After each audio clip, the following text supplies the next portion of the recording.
like it or not, it keeps showing up, right? I mean, how many of us have problems that just keep showing up? We don't like that they keep showing up, but they keep showing up again and again and again. There's never enough money at the end of, there's never enough money by the end of the month. There's never enough respect. There's never enough whatever it is.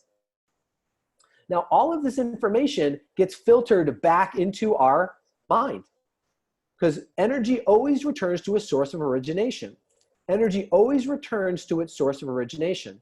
So when it comes back into the mind, it comes into our senses, our sight, taste, touch, smell, sound. That's where the information comes back into. But the senses are wired through our subconscious. For every single sense that we have, sight, taste, touch, smell, sound, even our vibrational sense, the very first place they synapse is in our thalamus, in the deep part of our brain.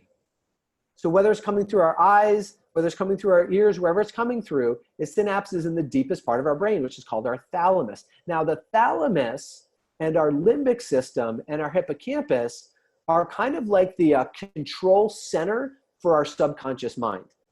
I'm not saying they are our subconscious mind, because our subconscious mind is our whole body, remember?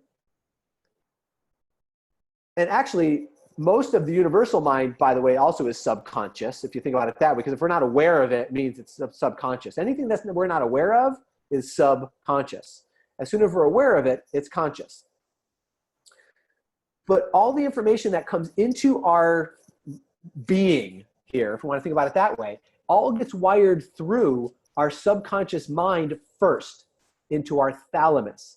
Now, our thalamus is the part of our brain where our brain waves are generated from. Remember we talked about alpha waves, beta waves, theta waves, delta waves? They're all generated from our thalamus rather. Our thalamus is the hub of the brain waves. And these brain waves, they are information, just like a radio. They're pumping out radio, like waves, just like radio waves. Like if you tuned your radio station to 103.5, a country music station, the reason you're decoding it on your radio is because that radio station has been encoded somewhere in country music land at 103.5 pulses per second. So that's a wave.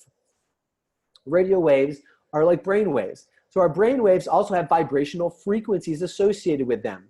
And just like a radio wave carries information, our brain waves carry information. So somewhere off, if you listen to NPR, somewhere off in the NPR station, there's a person talking, that's information. They put it on a radio wave, it's carried out, you decode it, then you get the information. And we all know that information affects our behavior. So from our thalamus, it's literally pumping out brain waves every 1/10 of a second. Every 1/10 of a second, a brain wave is emitted from the thalamus. And those brain waves, they don't travel through the air like radio waves do. They travel through our connective tissue. Because our connective tissue is energetically charged and it's programmed to perform certain functions because it's crystalline. So these brain waves are transmitted through our connective tissue. And they're being propagated out constantly. So now, any information that comes in from the outside, and that's what this red arrow is about, coming up the spinal cord, coming in from the outside. And this is whether it comes from the eyes or from the ears or wherever. It has to go through these brain waves before it even gets to the thalamus. And then from here, then it goes up into our cortex. And this is where we think, right? This is where we make decisions. This is where we rationalize up here in our higher levels of our cortex. So what we want to point out is by the time any information comes into our system, by the time it gets to our cortex, it's already been filtered through our subconscious. It's already been filtered through our subconscious. So we like to say that our subconscious mind tells our conscious mind how to think about things. And there's a slide on this later, but I'll just say it again. Our subconscious mind tells our conscious mind how, H-O-W, how to think about things. It doesn't tell our conscious mind what to think about. It tells our conscious mind how to think about what we're thinking about. Our subconscious mind tells our conscious mind how to think about what we're experiencing, in other words. And so it picks up that how by the signal or information having to go through these brain waves before it ends up on our cortex. Ani, any questions that people have popped in that would be helpful? No, I don't think so. Julie just popped in a great awareness, which is why thinking positive doesn't quite get you there. Exactly. Exactly. Yep. Because the thinking positive comes from the cortex. But by then, it's already been, right? Whatever we're trying to think positive about has already been a slave to that, a slave to the brainwaves that are coming from the thalamus. So this is really where resistance is created first. Resistance is created by the inertia that's set up in our deep brainwaves. Okay, cool.